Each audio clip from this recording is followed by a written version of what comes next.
మనకి దేవుడి విగ్రహాలలో కూడా శివలింగం చాలా గొప్పదండి.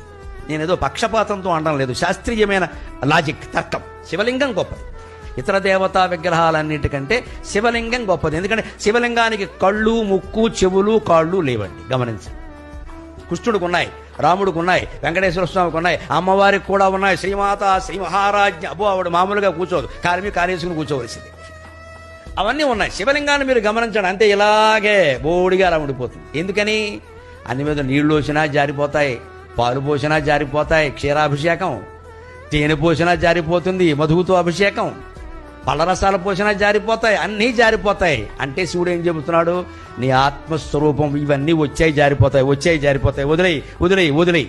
మాట వచ్చింది పోతుంది, చూపు వచ్చింది పోతుంది, వినికిడి వచ్చింది పోతుంది, స్పృహ వచ్చింది పోతుంది, అన్నీ పోతాయి. లింగం రూపంలో, శివుడు రూపంలో నువ్వు ఒక్కడవే మిగులుతావు. అదే చిదానంద రూప శివోహం శివోహం.